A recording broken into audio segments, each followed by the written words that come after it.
दोस्तों नमस्कार। इस वीडियो में बात करेंगे कंक्रीट की साइलेंट एनिमी और सीक्रेट वीकनेस पर, जिसे कंक्रीट ड्यूरेबिलिटी के लिए हिडन थ्रेड भी कहा जाता है। ऐसे सभी पॉइंट्स की आज न केवल अनमास्किंग करेंगे बल्कि उनके साइलेंट इफेक्ट के बारे में भी चर्चा करेंगे। तो आज हम बात करने वाले हैं कंक्रीट कार्बोनेशन पर, कंक्रीट की छिपी हुई कमजोरी पर, जो समय के साथ कंक्रीट की स्ट्रेंथ को अफेक्ट करता है। तो चलिए शुरू करते हैं।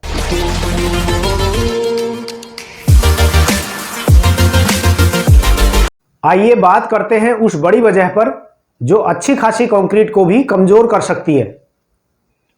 तो होता यह है कि जब सीमेंट पानी के संपर्क में आता है, या यूं कहें कि जब सीमेंट और पानी को मिलाया जाता है, तो उसमें मौजूद ट्राई कैल्शियम सिलिकेट और डाई कैल्शियम सिलिकेट, अगर आप इनके बारे में वाकिफ नहीं हैं तो ऊपर आई बटन में लिंक दे दिया है, उस पर क्लिक करके आप देख लें कि सीमेंट कैसे बनाते हैं। तो आइए लौटते हैं मेन टॉपिक पर।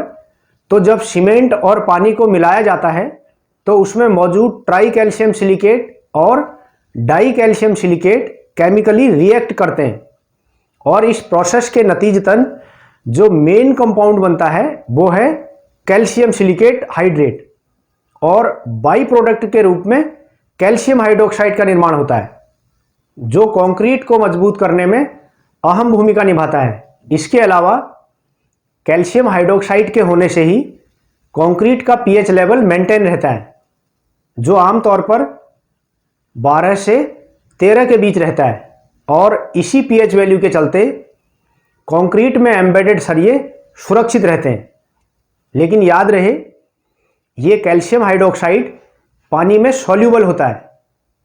अगर किसी भी कारण से कंक्रीट लगातार पानी के संपर्क में रहती है तो ये घुल सकता है और घुलकर कंक्रीट से बाहर निकल सकता है, जिसके कारण कंक्रीट में वॉइड्स बन जाते हैं। और ये वॉइड्स न केवल कंक्रीट बल्कि स्ट्रक्चर के लिए भी कितने खतरनाक हो सकते हैं, ये हम आगे इसी वीडियो में जानेंगे।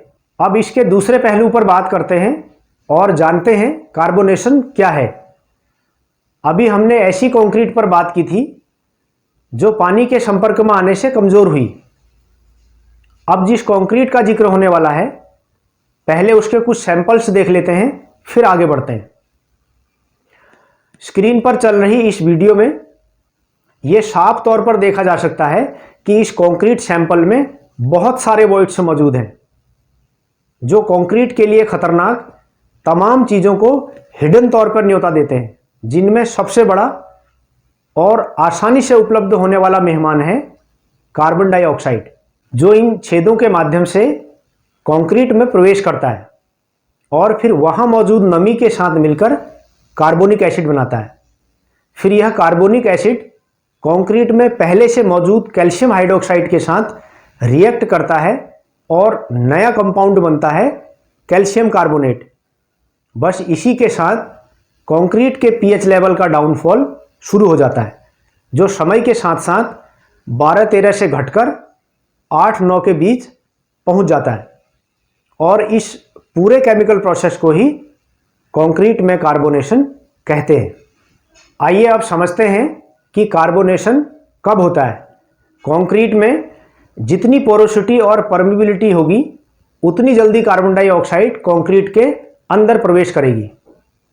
ह्यूमिडिटी अधिक होने पर कार्बोनेशन भी बहुत तेज होता है, जबकि गीली कंक्रीट में यह स्लो होता है, क्योंकि जो पोर हैं वो पहले से ही पानी से भरे होते हैं, जिससे इसके अंदर जाने के रास्ते कम हो जाते हैं।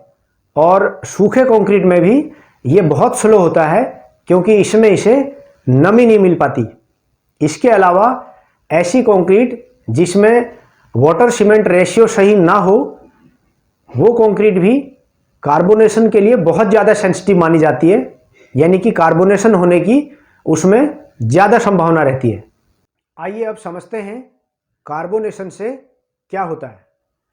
हालांकि कार्बोनेशन एक स्लो प्रोसेस है, लेकिन लंबे समय तक अनदेखा करने पर यह स्ट्रक्चर को नुकसान पहुंचा सकती है, क्योंकि कार्बोनेशन से कंक्रीट का पीएच लेवल 12-13 से घटकर 8-9 तक आ सकता है। और जैसे ही कंक्रीट की पीएच वैल्यू कम होती है, कंक्रीट में एम्बेडेड सरिया असुरक्षित हो जाता है, उसमें जंग लगने का खतरा बढ़ जाता है और जंग लगने पर स्टील का वॉल्यूम बढ़ने लगता है और कंक्रीट में दरारें आने लगती हैं, क्योंकि आमतौर पर कंक्रीट का हाई पीएच लेवल जो 12 से 13 के बीच होता है वो सरियों की प्रोटेक्शन करता है।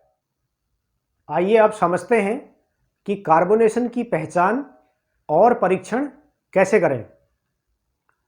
इसके लिए कंक्रीट के सरफेस पर या एक कटे हुए सैंपल पर फिनोल्फ्थेलेन सॉल्यूशन को स्प्रे किया जाता है। ये एक पीएच इंडिकेटर के रूप में काम करता है।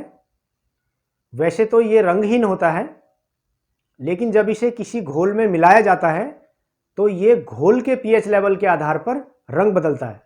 यदि कंक्रीट का पीएच 9 से अधिक होता है तो सॉल्यूशन गुलाबी रंग दिखाता है, जो इंडिकेट करता है कि कार्बोनेशन नहीं हुआ है।